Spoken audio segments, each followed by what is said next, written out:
know those cases that haunt you?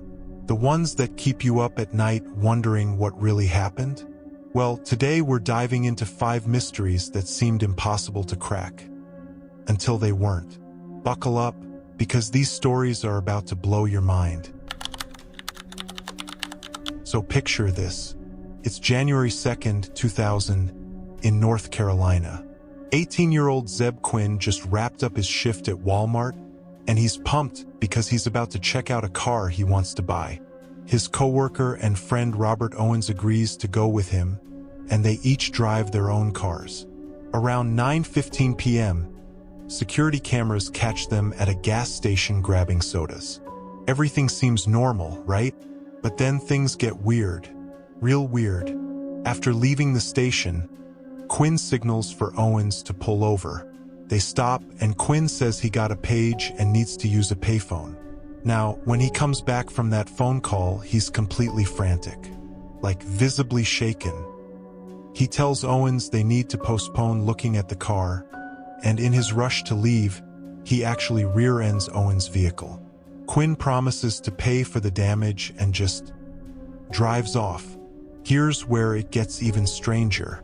Later that night, Owens checks himself into the hospital with a fractured rib and a head injury. He claims it happened in a separate accident, but here's the thing, he never filed a report. Zeus, right? Zebb never came home that night. The next day, his mom reported him missing. Days later, they found his Mazda in a parking lot. The headlights were still on, and inside, a live puppy. Yeah, you heard that right, a puppy. And in the back window, someone had drawn a pair of lips with an exclamation point using pink lipstick. The driver's seat had been moved to fit someone much smaller than Zebb. Investigators immediately suspected foul play. Owens became a person of interest, but there wasn't enough evidence to tie him to anything. The case went ice cold. Fast forward to 2015, 15 years later. Owens is doing construction work for a couple named Christy and Joseph Cody. One day, the Codys don't show up for a scheduled trip. When police do a welfare check, they find the couple's dogs abandoned. Red flag. Then someone reports seeing Owens tossing garbage bags at a private dump site. Police check it out and find items belonging to Christy. When they bring Owens in, things escalate fast. He's charged with first-degree murder for killing the Codys and their unborn child. And get this, human remains were found in a wood stove at his house. He'd dismembered them. Now police are thinking, if he did this, what about Zebb Quinn? They get a tip that Owens was building a pond around the time Zebb disappeared. They excavate the site and find fabric, leather, and suspicious hard substances. Owens eventually pleaded guilty to murdering the Codys, and a grand jury found him guilty of killing Zebb Quinn 17 years after the fact. But here's the messed up part. Owens never admitted to killing Zebb. He never explained why. To this day, we still don't know what happened during that phone call or what made Zebb so terrified that night. Okay, so this one's a classic. The Bermuda Triangle. You've heard the stories. Ships vanishing without a trace, planes disappearing into thin air, entire crews gone in the blink of an eye. For decades, people have been obsessed with this 440,000 square mile stretch between Florida, Bermuda, and Puerto Rico. Some people think it's cursed. Others believe it's the site of the lost city of Atlantis, with ancient fire crystals creating some kind of magnetic force field that pulls ships and planes to their doom. There's even a theory about methane gas erupting from the ocean floor in massive plumes, sinking anything in its path.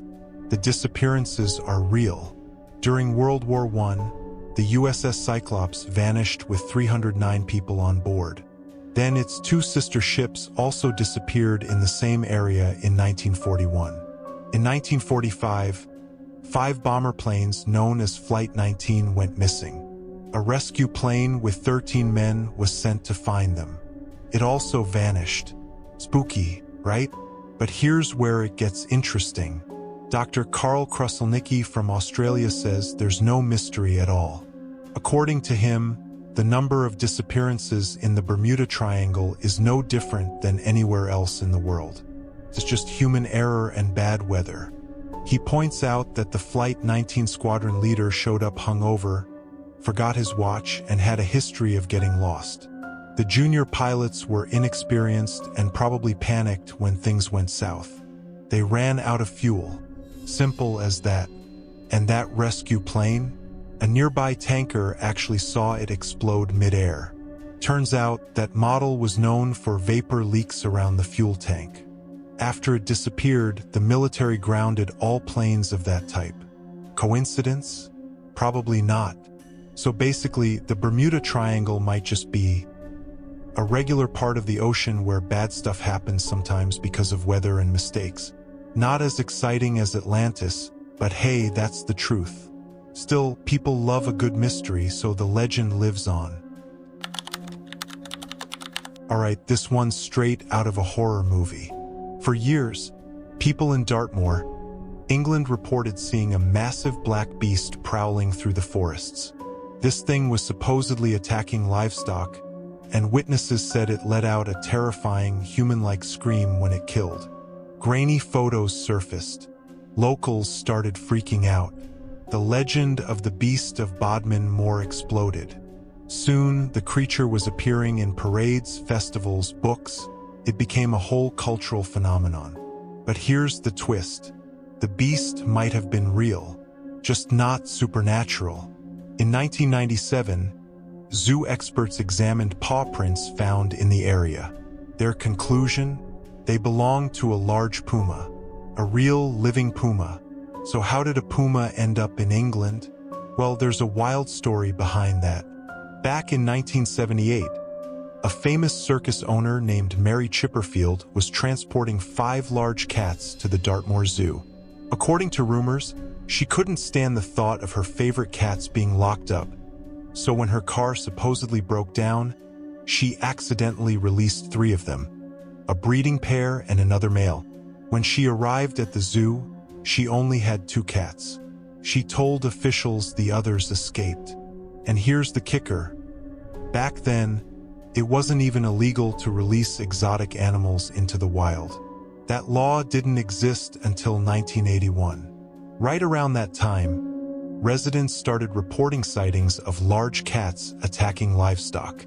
Benjamin Mee, the current zoo owner, confirmed he'd heard stories about pumas being released in the 70s and 80s, though he couldn't verify the Mary Chipperfield story specifically. Danny Bamping, founder of the British Big Cat Society, also said he'd heard similar tales and noted that pumas could absolutely survive in that climate. The sightings continued for decades, until 2010. That year, there was a brutal winter. After that, no more sightings, no more attacks. The Beast of Bodmin Moor was gone. So what happened? Most likely, the pumas died out in the harsh cold. The beast was real all along, just not the monster people imagined.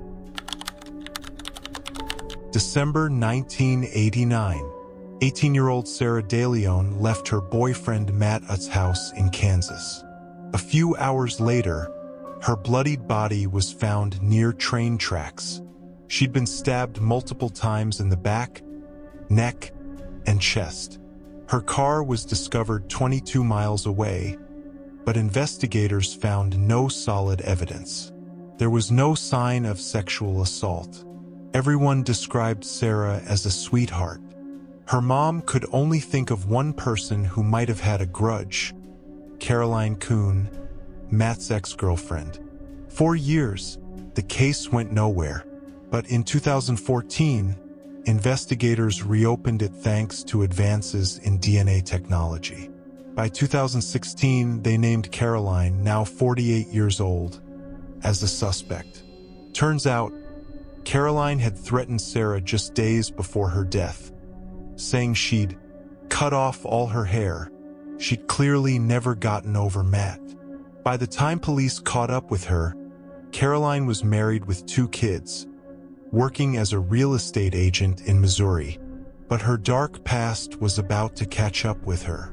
Police also suspected Caroline was involved in another murder.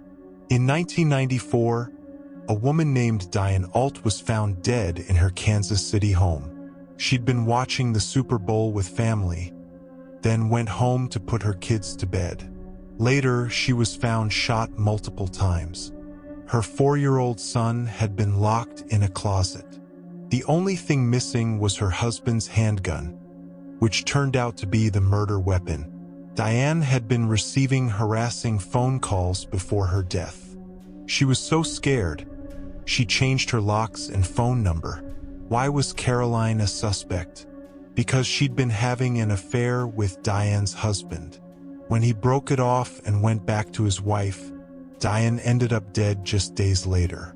Despite the arrest, the judge ruled there wasn't enough evidence to charge Caroline with either murder. She walked free. Justice denied. November 11, 1973.